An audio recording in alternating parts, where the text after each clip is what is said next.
What made you want to leave this brand new hospital? It wasn't a clear choice. I chose to leave just because I felt shamed and embarrassed walking in every day to work. It just, being in the ER, every time I saw people, I saw the promises that were made and the promises Cedar Hill is not keeping right now at this time. So for me, it was more of a, am I happy coming into work? Am I happy doing the work I'm doing? And the clear answer for me was I'm not. I'd go in every day and be miserable. So I chose to find another job where I can make a bigger difference. You mentioned being able to make a bigger difference elsewhere. Why do you feel you weren't able to make a difference within Cedar Hill?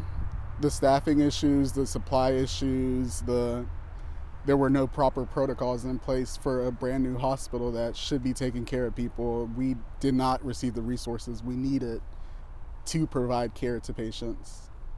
What resources were not available to you? Mostly the staffing. So when I spoke to the CEO, I told him staffing was the biggest concern. He had nurses leaving left and right. The fact that UHS wanted us to go down to a minimum staffing of about 3 to 5 nurses per shift with one ER tech was completely unacceptable. When you go to places like the mall and you see 10 workers in one store, but even an emergency department can't get that much staff. So for me, that was my main factor in leaving. As a medical professional, as someone who cares about patients, what is your biggest concern about Cedar Hill right now? My biggest concern is that the public's completely not aware of what's going on truly behind those doors. And that's why I'm speaking to you, because I felt like if I was going to bring my family member in there, I wouldn't feel comfortable with them actually receiving care in that hospital. The lack of medical quality that's in DC right now, Cedar Hill is not providing that. And for me, I feel like the public should know that, if the own staff wouldn't bring their own family members in there, why are we requiring District Ward 8 to come in there and receive the care that UHS is not delivering on? You mentioned you want the community to know about what's truly going on inside.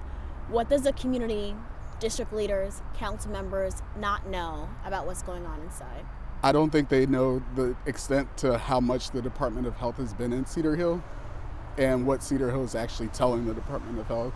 All these complaints lodged by family members, lodged by employees, people who have put in complaints to the Department of Health, they aren't getting the full picture of what those complaints are.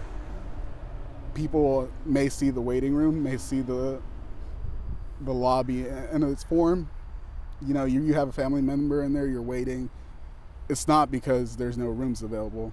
It's because the patients are there. There's no staff upstairs. There's no staff in the ER to take these family members.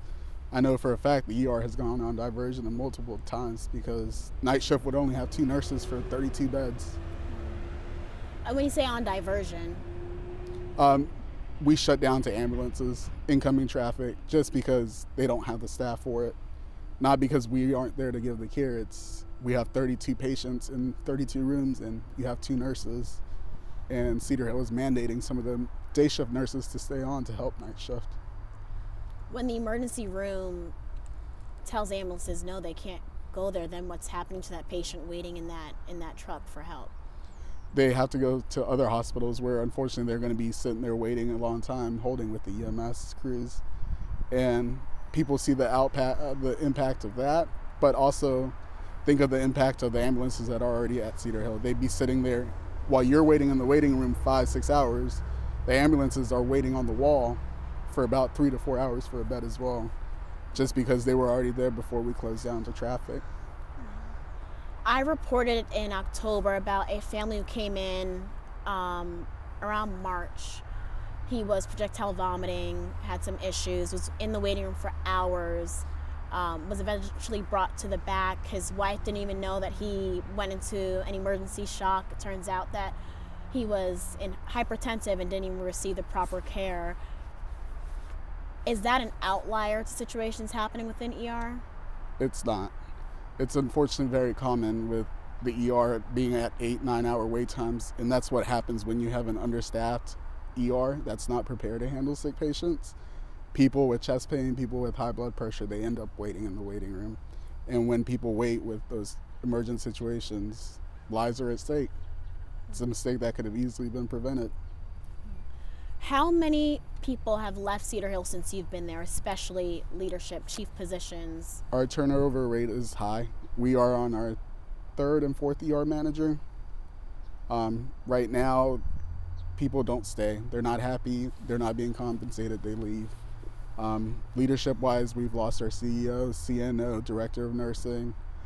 Cedar Hill actually let go of the emergency director and the med-surg director and combined it into one director position, and she just put in her notice as well.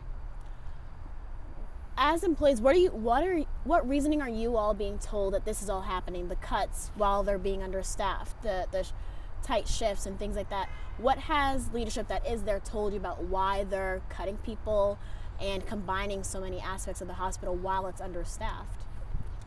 The main reason they told us is we aren't seeing patients quick enough.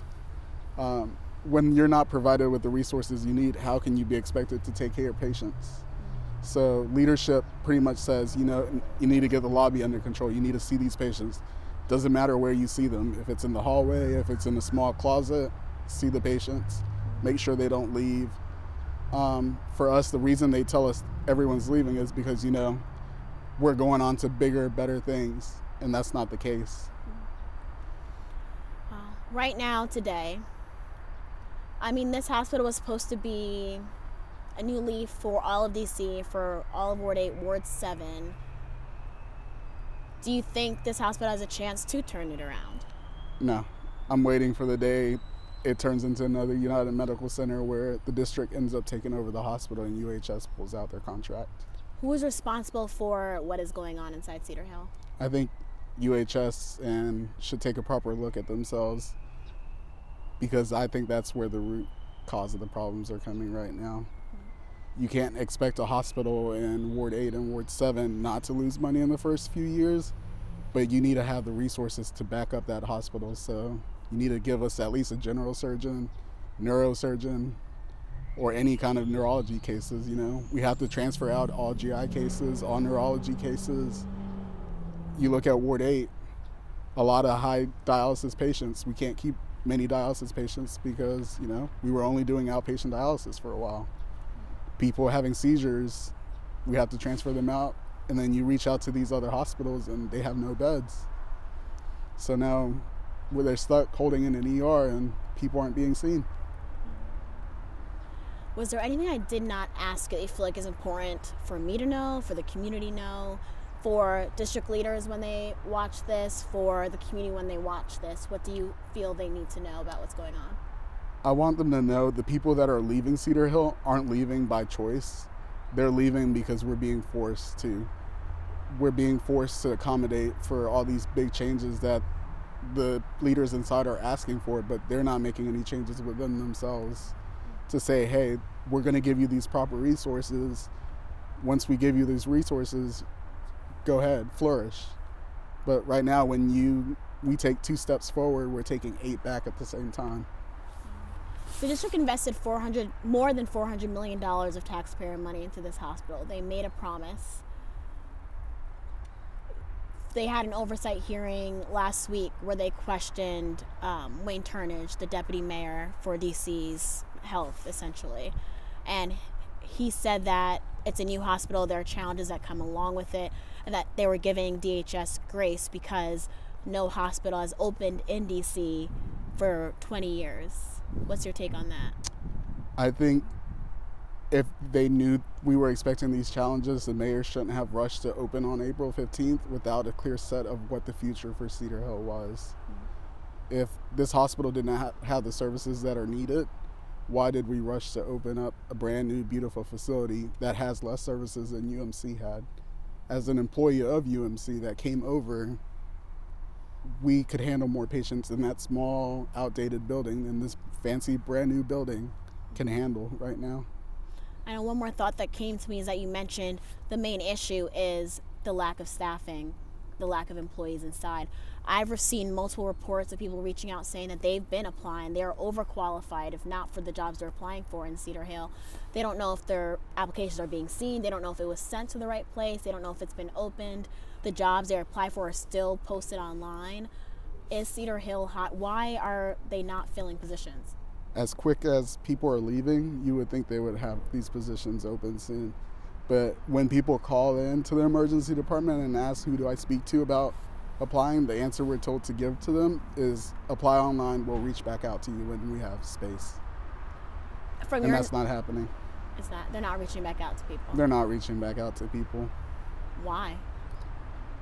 My guess is lack of money. Right now, we can hire temporary nurses. Most of the ER and ICU are travel nurses right now. And that's where our money's being spent, because you need to hire the nurses that are going to take care of the patients, and then support staff gets put on hold. I appreciate you.